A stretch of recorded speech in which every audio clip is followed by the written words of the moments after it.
Good evening. I'm here again at New Beginnings Church, and for another, I guess, a talk on experiencing God's Word in your life.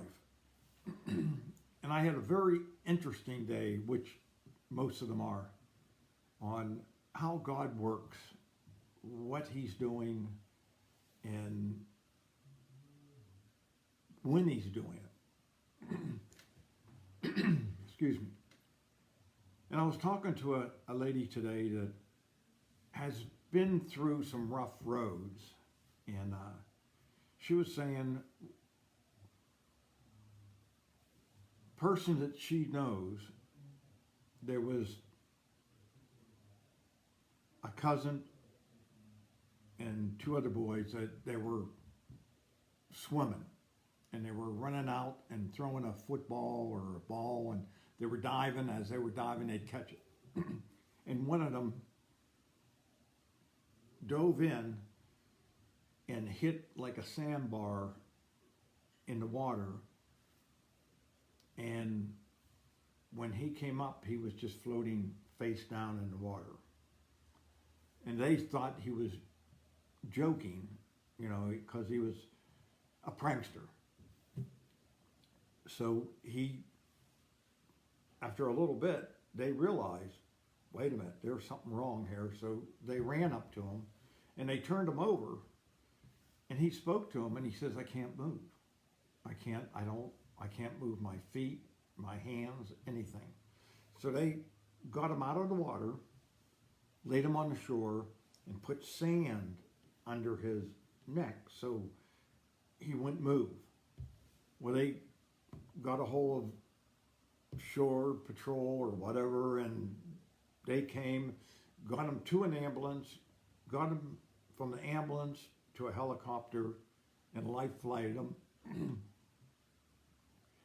And he was in, and they were doing all kind of tests on him. And I guess after a few hours, the doctors told the mother and father and aunt was there, and he will never walk again. And that was the first things they said. Their diagnosis was he will never walk again. And her husband's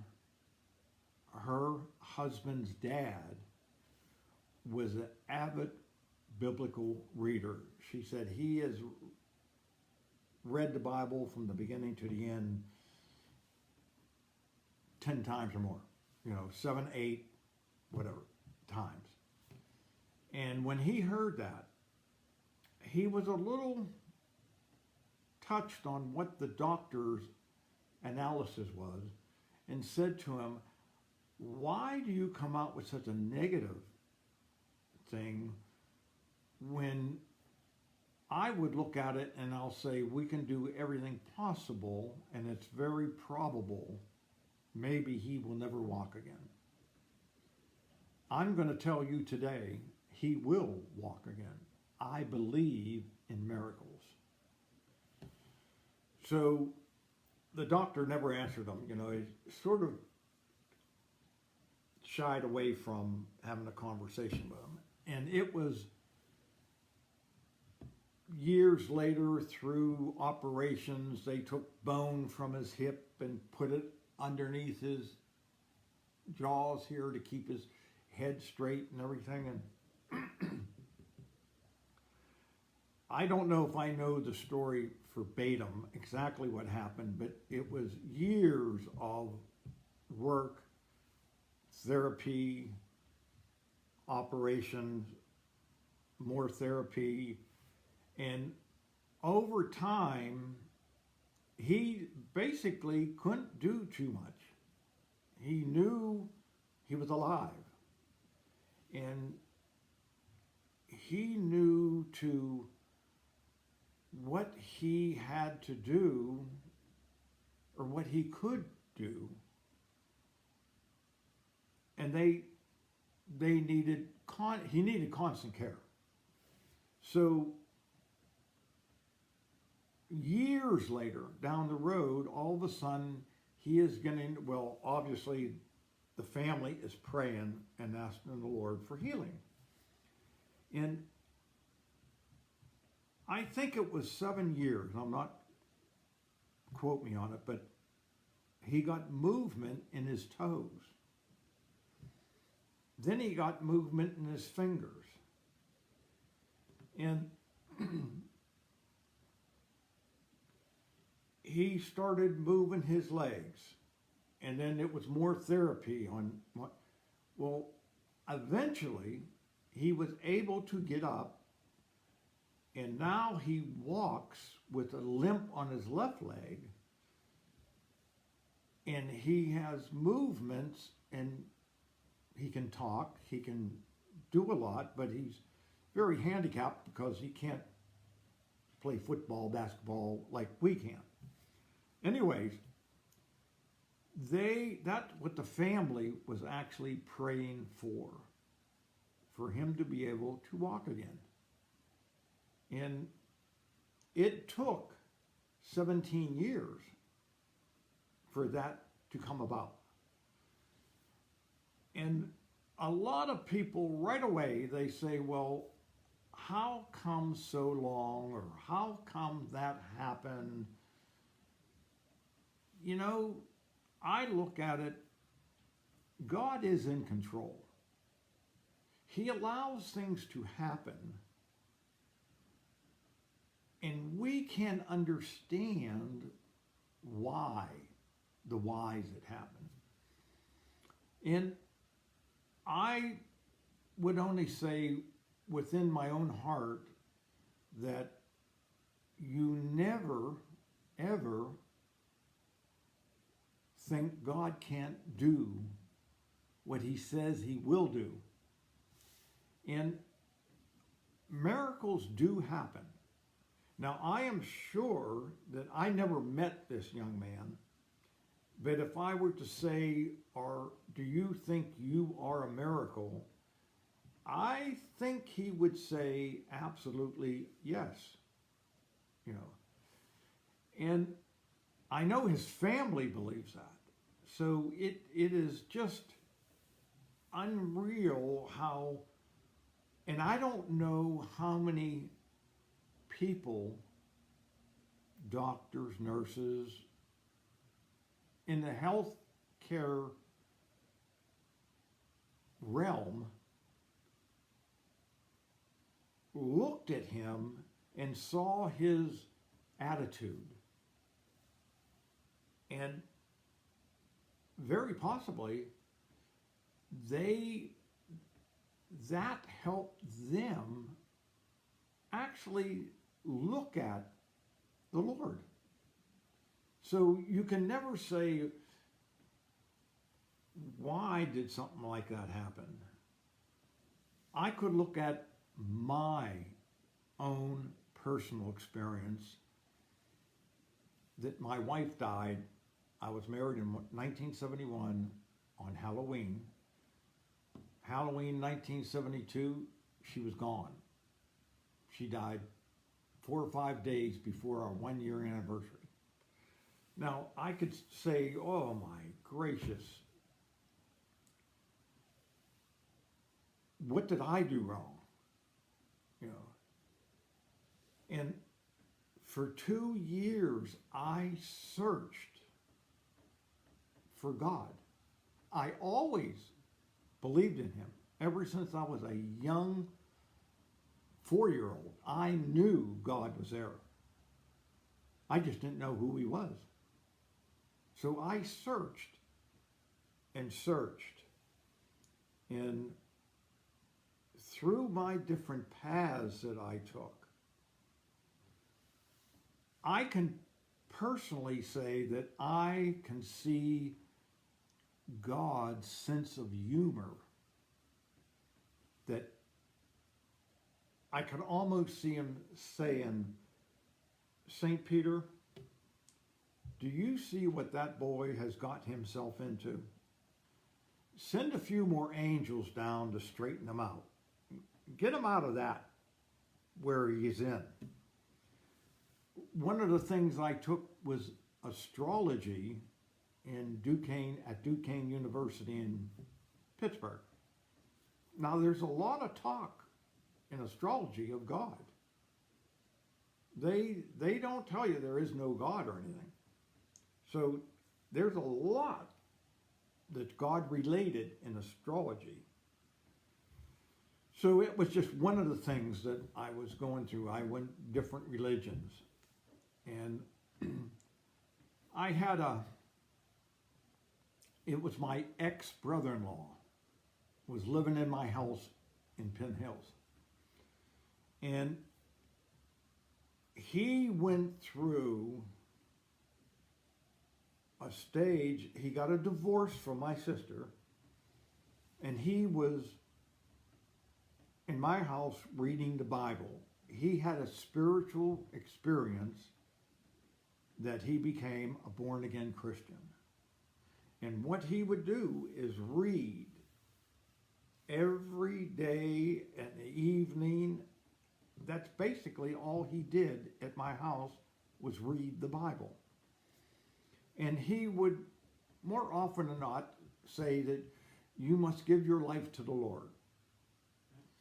So I'm sitting there, yeah, okay, Joe. His name was Joe Calesi. And I would just be, okay. And as time went on, one night, I had a gift that was given to me. It was an ottoman, and it had all the astrology signs on this ottoman. And I had a beautiful fireplace in my living room, beautiful stone. And I worked for Davy Tree at that time, so I had plenty of firewood all the time.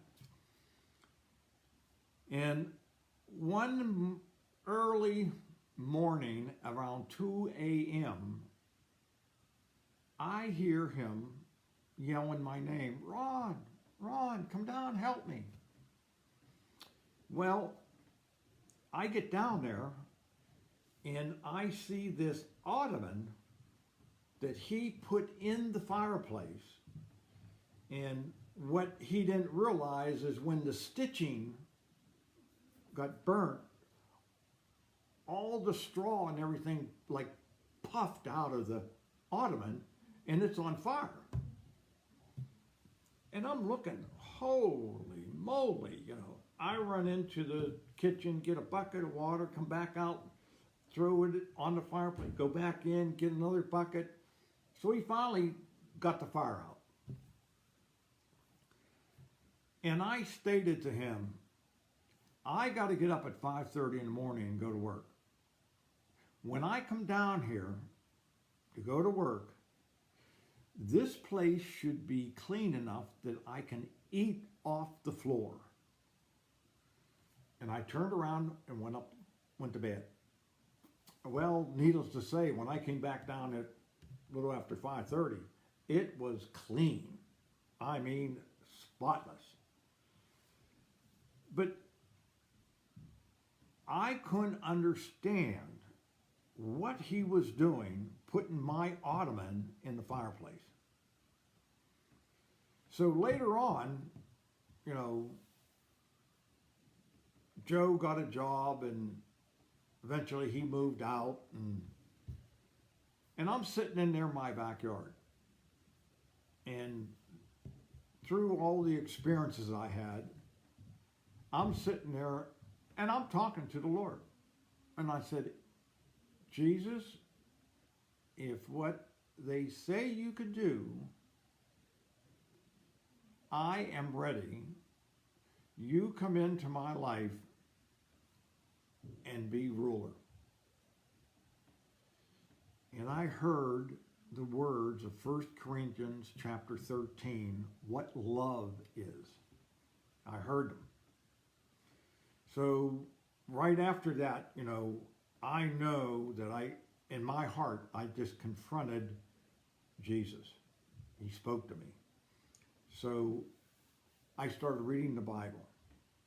And about 6 months later, in my dining room, I'm reading 1 Corinthians chapter 13. And I get down to what love is. And it just flowed in me. I'm reading the words I heard in my backyard. So it was just like the Lord saying, I spoke to you, Ron, and that's what I said. So as I continue reading the scriptures, I'm reading in the Old Testament now coming through, and it talks about astrology, witchcraft, all of them. They're all there. Any answer that you want, it's in the Bible. And all of a sudden, it dawned on me why Joe Calesi put that ottoman in the fireplace, because it had all the astrology signs on it. And he believed that that was a work of Satan and was trying to help protect me when he did that. Now, if he would have said then, I'm trying to protect you, Ron, I would have said, no, you're trying to burn my house down.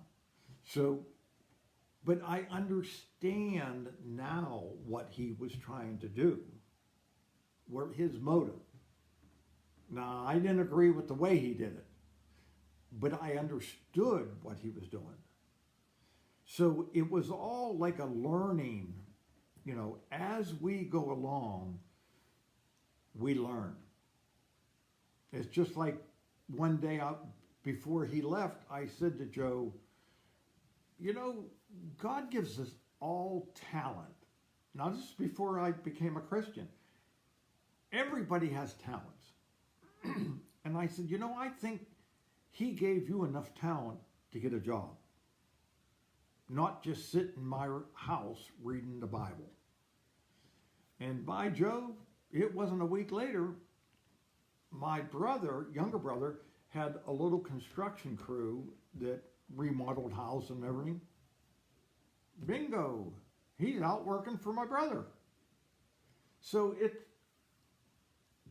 things work out, and you learn many, many things along the way, that some are strange, some are exciting, some are just happenings. But I look in how I live, that my total being is for living for the Lord. That's what he has us here for. And to me, I cannot be any happier no matter what happens. I know that he's there protecting, helping, and guiding me. So when you come across things that happen, I always put God into it. I worked on the railroad, and I said, I would ask people, how did you hire out in the railroad? What promoted all that? And they would tell me, I had a friend that mentioned this and did that, And I connect all that with God speaking to those people to get to this young man or woman to put an application on the railroad. So they did. But see, like a lot of people wouldn't say, well, it was God's doing that I got a job in the railroad. They would say about me, or I was good, or, my uncle told me this, or Tom said, do this. So it's almost like God's left out of the conversation. Personally, I put God in all the conversation. So that's what I have learned over years of doing. In 1975, the Lord spoke to me one day going to work, driving in my truck. Ron, I want you to go to California. And seriously, I'm driving, and I know I'm the only one in this Chevy pickup truck, 1972 Chevy pickup truck. And like, I looked around, like, where am I hearing this? So the next day or two, I'm reading where you ask for a second witness in Scripture. I'm going to work another, Ron, I want you to go to California. Okay, well, I'll see how I can do that. So I inquired with my head foreman. I was a foreman of a crew. Can I get a leave of absence? And he says, well, you have to put in 15 days in advance. And I said, well, what about my vacation? I got vacation coming. Well, you have to put 15 days in for vacation. And I'm saying, well, we'll see how that works. And I looked at the Lord and I said, if you want me to go to California, I'll go. No ifs, ands, or buts. I'll go. But I want to let you know that I really don't want to go. I'm happy right here in my little house. I gave him 3 things that, as a young Christian, I didn't think he could do. I'm looking at the people I know through experience that these people aren't going to do this for me. So I gave him 3 things, and one, I didn't have any money to go to California. And number 2, I couldn't get my leave of absence or vacation to go. It took 15 days. Number 3, I had to get the Pittsburgh representative, a gentleman named Paul Heinzman, okay. So Davy Tree main office is in Kent, Ohio. So here it is, my sister had called my parents, and she was working in a motel in Redondo Beach, California. They're going to open a new motel in Fresno, California. So she wanted my parents, my dad, to retire and come out and run this motel. Well, my dad didn't want to go. He was not a mover. He said, nope, I'm not going to retire and go to work. So that was next. She said, well, why don't you, Ron, why don't you do it? So I sat down there and chatted with my mother, what do you think about that? And she was very wise. And she was a real estate broker.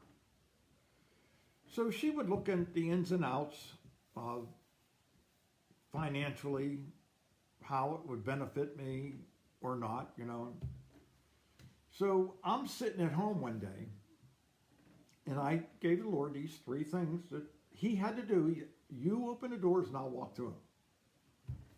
And my mother stops by the house. She was going home. She lived in Monroeville, and I lived in Penn Hills, Pennsylvania. So she stops, and that's unusual for her to just bop in.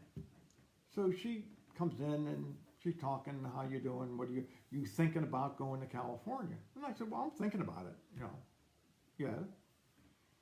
She says, I'll tell you what I'll do, Ron. I will buy your plane ticket down and back if you decide you want to go. Whoa, thank you, Mom, So she leaves, and right away I say, Lord, that's 1. You got 2 more to do. So now it came out that they wanted an interview, an answer within a week. So here it is. I have to get my vacation, and I have to get the Pittsburgh representative okay within a week. So I talked to the head foreman, told him my position. So on a Wednesday evening, the Pittsburgh representative, Paul Heinzman, he calls me. And so he said, Ron, what's this about you going to California for a job? And I was very straight with him. I said, yeah, I'm going to California to do an interview managing a motel in Fresno, California. Now, I worked for Paul Heinzman 5.5 years. And I thank the Lord. I give him all the glory and praise. I got more letters from customers saying how gentlemanly your crew was, my crew, how clean they cleaned up, how professional they were than any other foreman in the 5.5 year span. So I know Paul Heinzman liked me because I was a good worker and performed for him. And I thank the Lord for that. So I know he doesn't really want me to go get another job. So I tell him, I'm going there to have a job interview about it. And I asked him about getting my vacation. And I knew Jerry Black was another foreman, that his vacation was coming up starting next Monday. And that's what he said. Well, you know Jerry Black's going on vacation. I said, yes, sir, I do. And I'm not trying to put any words in there to saying, come on, Paul, give me a break. Just get it for me, would you please? Nothing like that. I'm just letting him talk. And he has never let two foremen go on vacation in the 5.5 years that I worked, because it takes spreading too many men to other crews. So I just said, yeah, I know he's going. So he hem-hawed about it a little bit, and he looked at, well, Ron, I'll tell you what I'm going to do. I said, what's that, Paul? I will call Kent, Ohio tomorrow, get your vacation for you, and you give me a call the day you get back. I was just like stunned. I said, okay. So here it is. He's giving me his blessing for me to go. And there it is. I go, and it was just one of the amazing moves that I have ever made, from tree surgery foreman to a manager of a motel, which I had no idea what I was going to do there. And I did a lot of praying for God's guidance, how to manage a motel. And from there, it was the railroader stayed at this motel from the Bay Area. And from there, 6 months later, they're going under a new thing that they're going to bring the general manager down to run this motel. And people talked, and I put an application in on the railroad. And to make a long story very short, the railroad hired me, and I became an engineer on the railroad in the Bay Area. So it was all, I look at it, God had a plan, which I wasn't necessarily gung-ho about. But when yes, Lord, guide me, help me, that is what the whole premise I had, that he worked everything out. Every little minor detail he worked out. And I go along, and when I was talking with this young lady that this young man that was paralyzed, and we both were saying, we don't know how people go about the daily lives, trials and tribulations and mishaps and misfortunes, and how they do it, not knowing Jesus is in command and is in control and helping them. We both agreed, her and I, do not know how they do it. Because I know that anything that happens, you can have my car, you can have my house, you can have anything that, material things. This young man is going to be happy serving Jesus for the rest of his days walking this earth. And he is going to take care of me in doing it. So it's a blessing